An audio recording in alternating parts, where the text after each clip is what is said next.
أعوذ بالله من الشيطان الرجيم. بسم الله الرحمن الرحيم. الحمد لله رب العالمين الرحمن الرحيم مالك يوم الدين إياك نعبد وإياك نستعين اهدنا الصراط المستقيم صراط الذين أنعمت عليهم غير المغضوب عليهم ولا الضالين.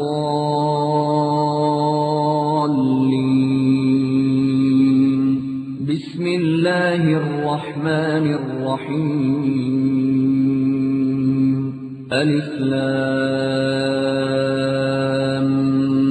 ميم. ذلك الكتاب لا ريب فيه هدى للمتقين الذين يؤمنون بالغيب ويقيمون الصلاة ومما رزقناهم ينفقون.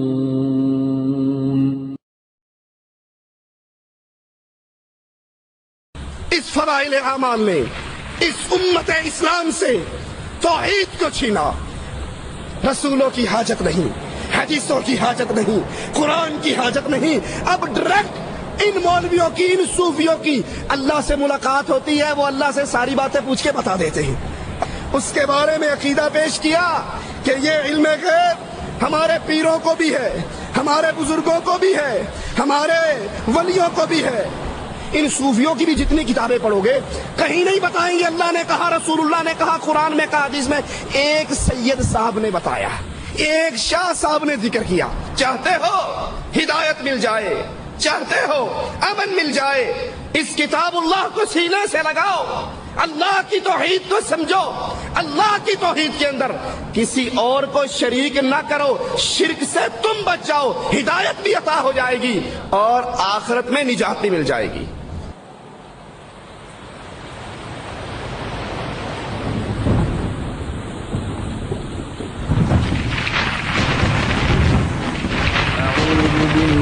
من الشيطان الرجيم. وأن هذا صراطي مستقيما فاتبعوه ولا تتبعوا السبل فتفرق بكم عن سبيله ذلكم وصاكم به لعلكم تتقون. اور یہ کہ یہ دین میرا راستہ ہے جو مستقیم ہے، سو اس راہ پر چلو اور دوسری راہوں پر مت چلو کہ وہ راہیں تم کو اللہ کی راہ سے جدا کر دیں گی. اس کا تم کو اللہ تعالیٰ نے تاکیدی حکم دیا ہے تاکہ تم پرہیزگاری اختیار کرو. جدہ دعوت سینٹر حی السلامہ کے ذمہ داران کی جانب سے شکریہ ادا کرتا ہوں علماء کرام کا کہ تشریف لائے. اور بلا توقف اب میں گزارش کروں گا فضیلت شیخ توصیف الرحمان سے کہ اسٹیج پر تشریف لائے اور اپنے خطاب کا آغاز فرمائے. خطاب کا عنوان ہے فضائل اعمال کی حقیقت. حضرات، اس سے پہلے کہ فضیلت شیخ اپنے خطاب کا آغاز فرمائیں، میں یہاں یہ عرض کرنا چاہوں گا کہ فضائل اعمال کتاب ہو یا کوئی اور دوسری کتاب ہو، کسی بھی خاص فکر کے خلاف ہماری کوئی دشمنی نہیں ہے. ہم تو یہ چاہتے ہیں کہ ہم ان لوگوں کے ساتھ مل جل کر دین اللہ کی تبلیغ کے لیے جدوجہد کریں. صرف درخواست یہ لے کر حاضر ہو رہے ہیں جو غلط عقائد، جو باطل عقائد ان کتابوں میں موجود ہیں ان پر نظر ثانی فرما لیں. جزاکم اللہ خیر. نحمده ونصلي على رسوله الكريم. اعوذ بالله من الشيطان الرجيم. بسم الله الرحمن الرحيم. قل هو الله احد الله الصمد لم يلد ولم يولد ولم يكن له كفوا احد.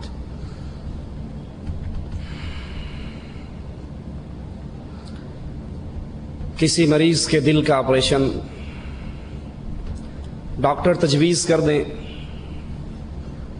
کہ اس کی بقا کے لیے بائی پاس کرنا بڑا ضروری ہے،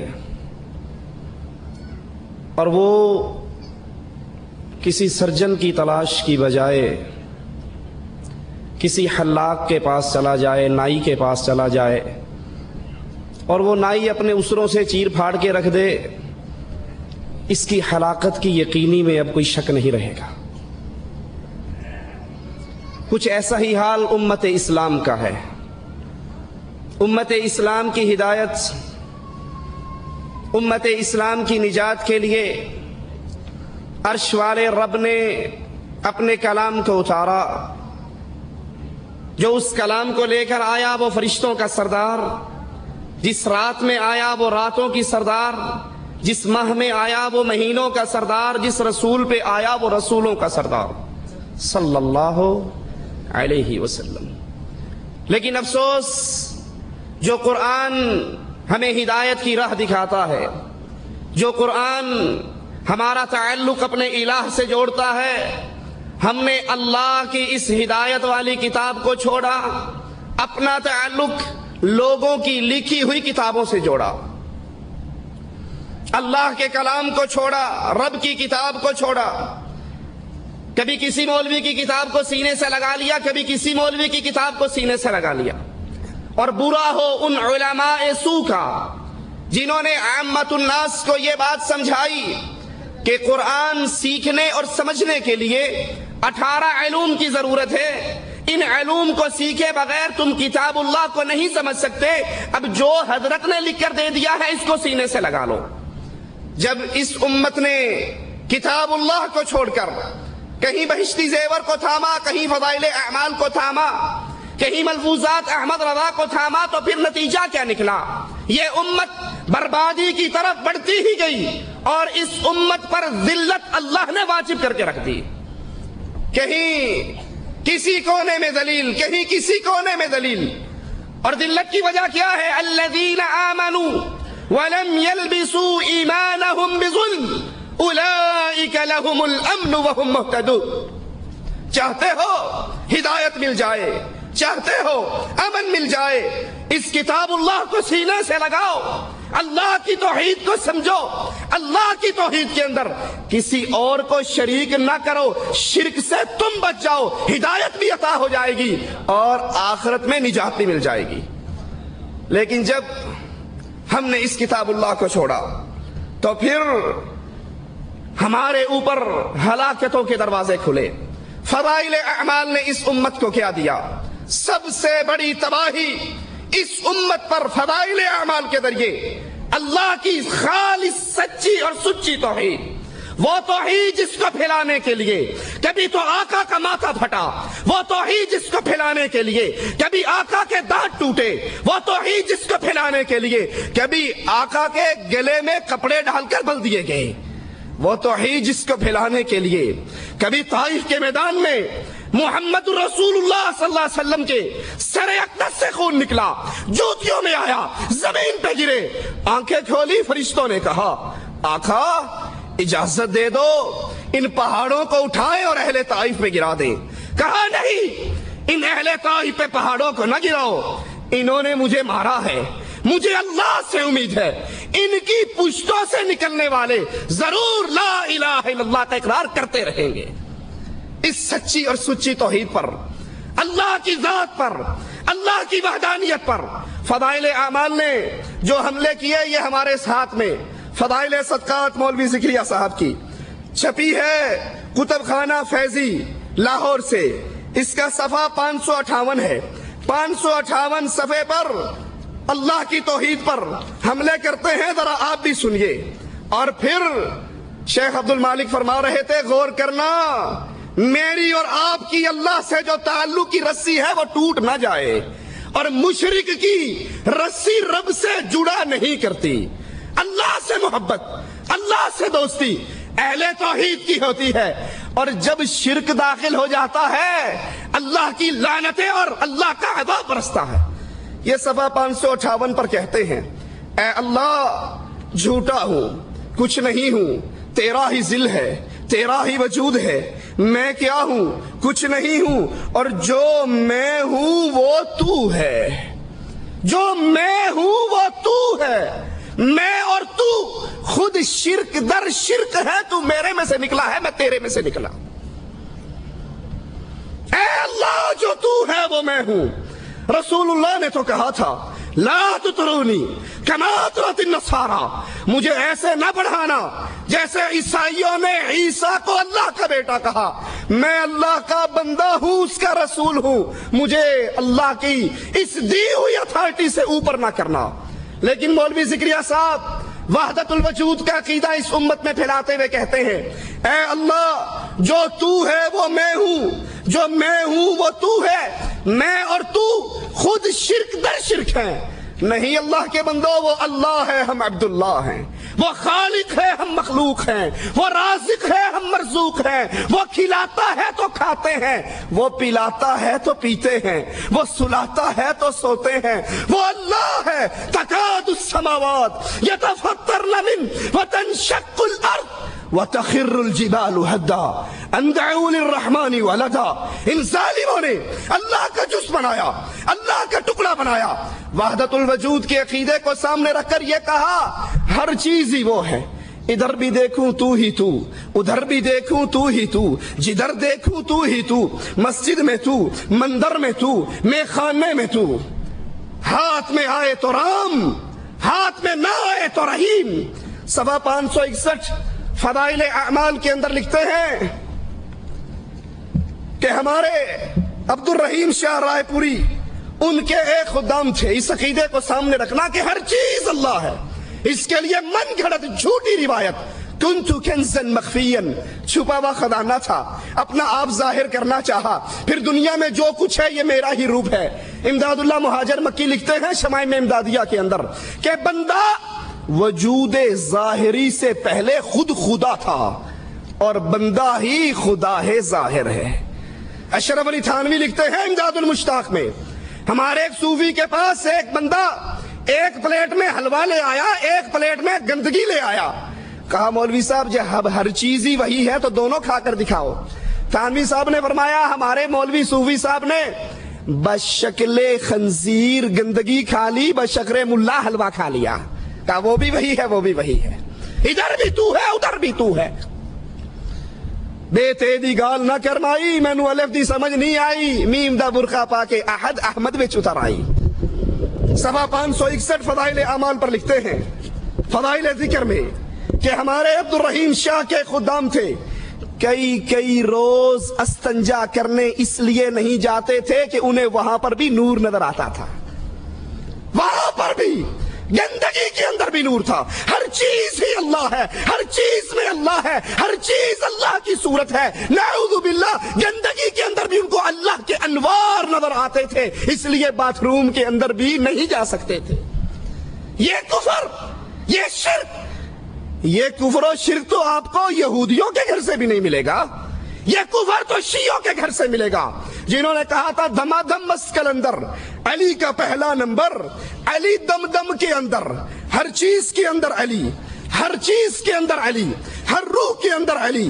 اور یہ ہمارے ہاتھ میں فضائل درود ہے، یہی عقیدہ یہاں پر رسول اللہ کے بارے میں بیان کرتے ہیں۔ صفحہ اس کا 133 ہے، کہتے ہیں رہا جمال پہ تیرے حجاب بشریت، انا للہ و انا الیہ راجعون۔ اے رسول صلی اللہ علیہ وسلم آپ بشر بن کر آئے تو حقیقت کیا تھا؟ رہا جمال پہ تیرے حجاب بشریت، نہ جانا کون ہے کچھ بھی کسی نے جز ستار۔ اللہ عز و جل کے علاوہ تجھے کوئی نہ پہچان سکا، تو بظاہر تو انسان کے روپ میں آیا، لیکن تو انسان نہیں تھا، تو اسی کے نور کا ٹکڑا تھا۔ ایک مولوی صاحب لکھتے ہیں تذکرہ غوثیہ کے اندر کہ اللہ کے رسول صلی اللہ علیہ وسلم نے جبرائیل سے پوچھا وہی کہاں سے لاتے ہو؟ کہا سدرۃ المنتہا پہ کھڑا ہو جاتا ہوں، وہی آ جاتی ہے، لے کر آپ کے پاس آ جاتا ہوں۔ کہا کبھی دیکھا وہی دینے والا کون ہے؟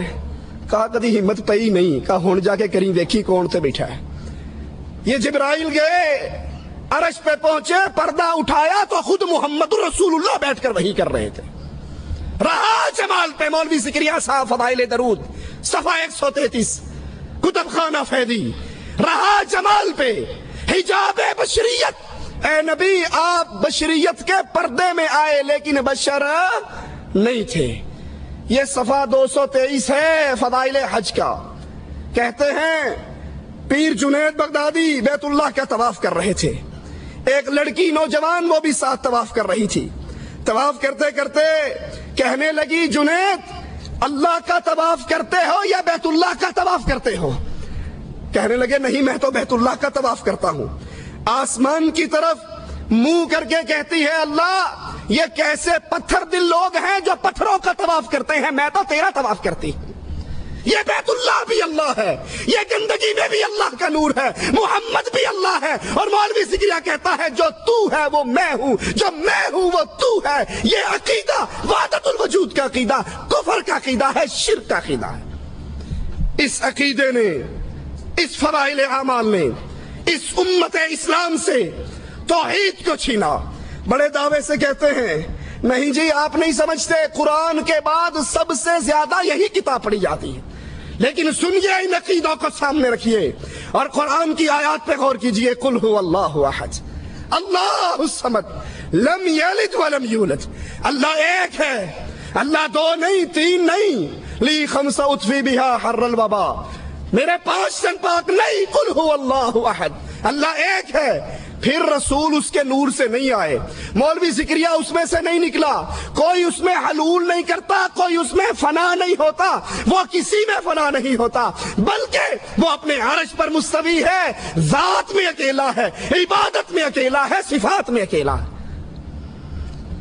دوسری بڑی گمراہی اس فضائل اعمال کی وجہ سے امت اسلام میں یہ پھیلی کہ وہ علم غیب جو اللہ اکیلے کی صفت ہے، جو اللہ اعلان کرتا ہے کہ عالم الغیب، غیب کا علم اللہ کے پاس ہے، اپنے غیب کو کسی کو اطلاع نہیں دیتا، الا من ارتضی، چاہتا ہے رسولوں میں سے کسی کو چن لیتا ہے، وہی کر کے اس کو بتا دیتا ہے۔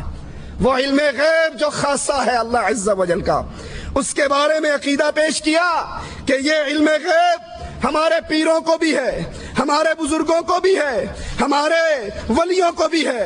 یہ فضائل اعمال ہمارے ہاتھ میں ہے۔ صفحہ اس کا 427 ہے۔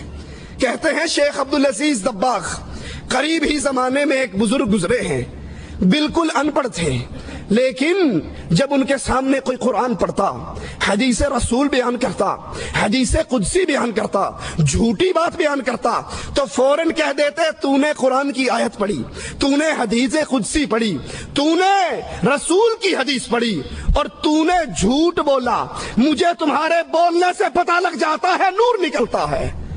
یہ علم غیب نہیں ہے تو مولوی صاحب اور کیا ہے؟ محمد الرسول اللہ صلی اللہ علیہ وسلم کے پاس آ کر سائل نے کہا تھا تبلیغ کے لیے علماء کی ضرورت ہے، نبی نے قاریوں کی جماعت روانہ کی، وہ شہید ہوئی یا نہیں ہوئی؟ عبدالعزیز دباغ کو تو بولنے سے پتہ لگ گیا یہ جھوٹ بول رہا ہے، محمد کو کیوں پتہ نہ لگا صلی اللہ علیہ وسلم؟ نبی کی بیوی، مومنوں کی ماں عائشہ رضی اللہ تعالی عنہا، مومنوں کی ماں، اور جو اس کو ماں نہیں مانتا وہ مومنوں کی لسٹوں میں شامل، اس پہ تہمت لگی، راتیں گزری، نبی کبھی عمر سے پوچھتے ہیں، کبھی عثمان سے پوچھتے ہیں، کبھی علی سے پوچھتے ہیں، بولنے والوں کو دیکھ کر رسول اللہ نے کیوں نہیں کہہ دیا تم جھوٹ بولتے ہو؟ بولنے والوں کو دیکھ کر نبی نے کیوں نہ پہچانا؟ یہ علم غیب جو اپنے عبدالعزیز دباغ کو دے رہے ہو، یہ علم غیب رسول اللہ صلی اللہ علیہ وسلم کو کیوں نہ تھا؟ اللہ کے نبی علیہ الصلوۃ والسلام آسمان سے وحی آ جاتی تو بیان کر دیتے، یہودی سوال کرتے، آپ نے کہا جواب کل دوں گا انشاءاللہ کہنا بھول گئے، وحی رک گئی، نبی کو نہیں پتا تھا میں نے انشاءاللہ نہ کہا تو کل وحی نہیں آئے گی۔ یہ صفحہ 484 ہے، یہی فضائل اعمال ہے۔ کہتے ہیں ہمارے ابو یزید قرطبی فرماتے ہیں جو 70,000 مرتبہ لا الہ الا اللہ پڑھ لے وہ جہنم سے بچ جاتا ہے۔ ہمارے پاس ایک نوجوان رہتا تھا جس کے بارے میں مشہور تھا کہ یہ نوجوان اس کو جنت اور جہنم کی اطلاع ہو جاتی ہے، کشف ہو جاتا ہے، غیب کی خبر پہنچ جاتی ہے۔ یہ بیٹا گنگو میں ہوتا ہے، یہ بیٹا تھانہ بھون میں ہوتا ہے اور اس کو بیٹھے بیٹھے پتہ لگ جاتا ہے جنت میں کیا ہو رہا ہے جہنم میں کیا ہو رہا ہے۔ ایک دن بیٹھے روٹی کھا رہے، کھاتے کھاتے چیخ مار کے رونے لگ گیا۔ ہم نے کہا روتا کیوں ہے؟ کہا چچا ماں میری جہنم میں چل رہی ہے۔ ابو یزید کہتے ہیں میں نے دل ہی دل میں لا الہ الا اللہ 70,000 مرتبہ پڑھا ہوا اس کی ماں کو بلٹی کر دیا، بلٹی چھوٹ بھی گئی، بائی پاس ہو گئی۔ یوں ہی بلٹی کی میں نے دل میں بخشا، اللہ کے علاوہ کوئی نہیں جانتا اس بخشنے کو۔ ہنسنے لگ گیا، کہا بابا پیر صاحب ماں کو جہنم سے نکال کے جنت میں بھیجا جا رہا ہے۔ یہ علم غیب جو تمہارے اس چھوکرے کو تھا، یہ علم غیب رسول اللہ کے صحابہ کو نہ تھا۔ ایک صحابی کو تیر لگا گر گئے، ساتھیوں نے کہا اس کو جنت مبارک ہو۔ آقا نے کہا تم جنت کی بات کرتے ہو، اس نے خیبر کے مال غنیمت میں سے جو 2 چادریں اٹھائی تھی، اللہ دکھا رہا ہے وہ چادریں آگ بن کے اس کو لپیٹ چکی ہیں۔ یہ علم غیب کہ جنت میں کیا ہو رہا ہے، جہنم میں کیا ہو رہا ہے، یہ اللہ کے علم میں ہے۔ اللہ چاہتا ہے اپنے نبی کو دکھا دیتا ہے۔ یہ غیب کی خبریں پیر ملا صوفی کے پاس نہیں ہوا کرتی۔ صفحہ 437 ہے، یہی فضائل اعمال ہے۔ کہتے ہیں جنید بغدادی ایک مرتبہ شیطان کو دیکھتے ہیں ننگا پھر رہا تھا۔ ان کو یا چھوکریاں نظر آتی ہیں یا بغیر داڑھی والے چھوکرے نظر آتے ہیں یا پھر شیطان آتا ہے، تیسری چوتھی چیز کوئی نہیں آتی۔ ننگا پھر رہا تھا۔ جنید نے کہا تجھے شرم نہیں آتی تو ننگا پھرتا ہے؟ کہا میں مردوں کے سامنے ننگا پھرتا ہوں، یہ کوئی مرد ہے؟ مرد تو وہ تبلیغی جماعت کی جو مسجد شنیسیہ ہے اس میں بیٹھے ہوئے ہیں، وہ اصل مرد ہیں۔ ذکر کر کر کے میرا جگر جلا دیا ہے۔ جنید اس مسجد میں گئے، دیکھا کچھ لوگ سر پہ گھٹنوں پہ سر رکھ کے مراقبہ کر رہے تھے، الا اللہ کی ضربیں مار رہے تھے۔ مجھے دیکھتے ہی فوراً بولے بغیر، جنید کے بتائے بغیر کہ میں نے کیا خواب دیکھا ہے، فوراً کہنے لگے اس شیطان کی باتوں میں نہ آ جانا، وہ شیطان تھا، ابھی بتایا نہیں کہ رات میں نے خواب میں شیطان سے ملاقات کی۔ ان بزرگوں نے دلوں میں آنے والے وسوسوں کو پہلے ہی پہچان لیا۔ محمد الرسول اللہ صلی اللہ علیہ وسلم، زہر والا کھانا رکھا جاتا ہے، یہودیہ لاتی ہے، بوٹی اٹھا کر منہ مبارک میں داخل کر لیتے ہیں۔ نبی کو اس کے دل کے وسوسوں کی اطلاع کیوں نہ ہوئی؟ نبی اس کو کیوں کھا گئے؟ نبی نے اس کو کیوں چبا لیا؟ کیوں کہا کہ اس گوشت نے، اس ران نے مجھے بول کر بتایا ہے آقا نہ کھاؤ، مجھ میں زہر ملا ہے۔ فضائل اعمال کی بربادیوں میں سے بہت بڑی بربادی علم غیب جو اللہ کی صفت تھی، ہم نے اس کو چھینا اور چھین کے اپنے مولویوں میں کیسے بانٹا؟ یہ صفحہ 560 اسی فضائل اعمال کا۔ کہتے ہیں ہمارے جو بزرگ تھے وہ کشف کے ذریعے پہچان لیتے تھے۔ وضو کرنے والا وضو کرنے کے لیے بیٹھتا تو پھر وہ فوراً بتا دیتے کہ اے بیٹا تو نے یہ گناہ کیا ہے، تیرے پانی میں سے یہ گناہ گر رہا ہے، تو زنا کرنے سے باز آ جا، تو چوری کرنے سے باز آ جا۔ وہ ان کے وضو کے قطروں کو گرتا ہوا دیکھ کر بتا دیتے کہ اس بندے نے اللہ کے ساتھ یہ معاملہ اپنا بگاڑا ہے۔ یہ غیب کی خبر ہے، کوئی آدمی کیا کرتا ہے، لیکن کہتے ہیں ہمارے پیروں کو وضو کے گرتے ہوئے قطروں سے نظر آ جاتا ہے یہ کیا کرتا ہے۔ یہ صفحہ 96 ہے فضائل درود کا۔ ایک کہتے ہیں ہمارے، اور بڑی عجیب بات ہے، جو بھی واقعی آپ سنو گے پڑھو گے، شیعہ نہیں کبھی ذاکر کی بات سنی، آواز پئی آندی ہے، وہ کوئی حوالہ نہیں دیتا قرآن میں آیا ہے حدیث میں آیا، آواز پئی آندی ہے، پیچھوں آواز آندی ہے، وہ شیطان آواز کر رہا ہوتا ہے۔ ان صوفیوں کی بھی جتنی کتابیں پڑھو گے کہیں نہیں بتائیں گے اللہ نے کہا، رسول اللہ نے کہا، قرآن میں کہا، حدیث میں۔ ایک سید صاحب نے بتایا، ایک شاہ صاحب نے ذکر کیا۔ یہاں بھی کہتے ہیں ایک دوست نے مجھے بتایا، ایک خطاط لکھنؤ کا جب وہ صبح آ کر دکان کھولتا تو سب سے پہلے رسول اللہ صلی اللہ علیہ وسلم پر درود شریف پڑھتا اور اس درود کو لکھ لیتا۔ اس کی موت کا وقت آیا تو پریشان ہو گیا، پتہ نہیں اگلے جہان میں کیا ہونے والا ہے۔ ایک مجذوب بابا نکلا اور کہنے لگا بابا کیوں گھبراتا ہے؟ وہ جو روز درود لکھتا تھا وہ رسول اللہ کے دربار میں پیش ہو گیا، تیری نجات کا فیصلہ ہو رہا ہے۔ یہ غیب کی خبر مجذوب کو کیسے مل گئی؟ یہ کس نے بتا دیا کہ تیری بات، تیرا دستہ رسول اللہ کی عدالت میں پیش ہے اور اللہ کے نبی تیری نجات کا فیصلہ کر رہے ہیں؟ یہ غیب صرف اللہ کو علم ہے۔ چاہتا ہے رسولوں پہ وحی کر دیتا ہے، اور اگر نہیں چاہتا تو کئی کئی دن وحی کو روک بھی لیتا ہے۔ آئیے قرآن کو سنیے۔ قُلْ لَا يَعْلَمُ مَنْ فِي السَّمَاوَاتِ وَالْأَرْضِ الْغَيْبَ إِلَّا اللَّهُ۔ آسمان میں کیا ہے، کون جنت میں، کون جہنم میں، ان کے ساتھ ماجرا کیا ہو رہا ہے؟ زمین و آسمان کی چھپی ہوئی باتوں کو اللہ کے علاوہ کوئی نہیں جانتا۔ وَمَا يَشْعُرُونَ أَيَّانَ يُبْعَثُونَ۔ تم جن صوفیوں کو عالم الغیب سمجھتے ہو، تم جن پیروں کو عالم الغیب سمجھتے ہو، ان کو تو یہ بھی نہیں پتا کہ مر کے اٹھائے کب جانے ہیں۔ قرآن حکیم۔ قُلْ لَا أَقُولُ لَكُمْ عِنْدِي خَزَائِنُ اللَّهِ۔ اے نبی علیہ السلام کہہ دیجئے میں نہیں کہتا میرے پاس اللہ کے خزانے، وَلَا أَعْلَمُ الْغَيْبَ، نہ یہ دعویٰ کرتا ہوں میں غیب دان ہوں، وَلَا أَقُولُ لَكُمْ إِنِّي مَلَكٌ، میں یہ دعویٰ بھی نہیں کرتا کہ میں نوری ہوں۔ اذان سے پہلے پڑھا کرو الصلاۃ والسلام علیک یا نور من نور اللہ۔ میں نہ نوری ہوں، نہ عالم غیب ہوں، نہ گنج بخش ہوں، نہ مختار کل ہوں، نہ خزانوں کا مالک ہوں، پھر ہوں کیا؟ میں تو اللہ کی طرف سے بھیجا ہوا رسول ہوں جو ڈراتا ہوں اور خوشخبریاں دیتا ہوں۔ تیسری بڑی گمراہی اس فضائل اعمال کی وجہ سے کلمہ گو مسلمانوں میں قرآن کو چھوڑ کر اس کتاب کو سینے سے لگانے کی جرم میں جو پھیلی، وہ یہ ہے کہ ہمارے اولیاء اللہ، ہمارے بزرگان دین، ان کو اللہ سے ڈائریکٹ ان کی ملاقاتیں ہوتی ہیں، وہ ڈائریکٹ اللہ سے باتیں کرتے ہیں، ان کو ضرورت نہیں ہوتی، ان کو حاجت نہیں ہوتی کہ وہ کسی رسول صلی اللہ علیہ وسلم کی حدیث کو یاد کریں۔ یہ ہمارے ہاتھ میں فضائل حج مولوی ذکریہ صاحب کی صفحہ 164 اور 65 کہتے ہیں ابدال میں سے ایک شخص نے خضر سے پوچھا کہ تم نے اپنے سے زیادہ مرتبے والا کوئی دیکھا؟ کہا ہاں، میں ایک مرتبہ مدینہ الرسول میں حاضر تھا تو وہاں پر عبد الرزاق محدث رحمت اللہ علیہ حدیثیں بیان کر رہے تھے۔ میں نے ایک نوجوان کو دیکھا جو کونے میں بیٹھا ہوا، اپنا سر اس نے گھٹنوں میں دیا ہوا اور رسول اللہ کی حدیثیں نہیں سنتا۔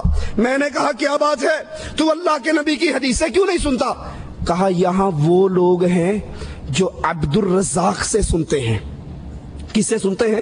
عبد الرزاق، رزاق کے بندے سے، اور میں وہ ہوں جو ڈائریکٹ رزاق سے سنتا ہوں۔ مجھے رسول اللہ کی حدیثوں کی حاجت نہیں، میری اللہ سے ایسی لو لگی ہے، مجھے جب بھی کوئی مسئلہ درپیش ہوتا ہے براہ راست اللہ سے سوال کر لیتا ہوں۔ میں نے کہا اچھا اگر یہی بات ہے تو پھر یہ بتاؤ میں کون ہوں؟ کہا تو، نظر اٹھا کے دیکھا، کہا تو خضر علیہ السلام ہے۔ تو خضر نے کہا میں نے پہچان لیا، واقعی اللہ کے بعض اولیاء ہیں جو درجے میں مجھ سے بھی اوپر ہیں۔ اللہ تو اپنے بندوں تک، اپنی مخلوق تک دین اسلام رحمت پہنچانے کے لیے رسولوں کو واسطہ بناتا ہے، رسولوں کو وسیلہ بناتا ہے۔ اور یہ مولوی ذکریہ صاحب کہتے ہیں ہمارے اولیاء اللہ کو رسولوں کی حاجت نہیں، حدیثوں کی حاجت نہیں۔ یہ لوگ عبد الرزاق سے حدیث سنتے ہیں، تبلیغی جماعت کے مولوی ڈائریکٹ رزاق سے حدیث سنتے ہیں۔ یہ دوسرا حوالہ صفحہ 574 ہے فضائل اعمال کا۔ کہتے ہیں شبلی میں نے ایک جگہ دیکھا، ایک مجنون شخص ہے، لڑکے اس کو پتھر مار رہے ہیں۔ میں نے لڑکوں کو دھمکایا، روکا، وہ کہنے لگے جناب یہ دعویٰ کرتا ہے کہ میں اللہ سے ملاقات کرتا ہوں، اللہ کو دیکھتا ہوں۔ میں نے اس کے قریب آ کر کہا کہ تو یہ دعویٰ کرتا ہے تیری اللہ سے ڈائریکٹ ملاقاتیں ہوتی ہے دنیا میں رہتے ہوئے، تو اللہ کو دیکھتا ہے، اللہ سے سنتا ہے؟ کہا اچھا سنو، چیخ ماری اور کہا شبلی اس ذات کی قسم جس نے اپنی محبت میں مجھ کو برا حال کر رکھا ہے، اگر موت تھوڑی دیر کے لیے مجھ سے غائب ہو جائے، میں درد فراق میں ٹکڑے ٹکڑے ہو کر مر جاؤں، وہ ہمیشہ میرے سامنے رہتا ہے۔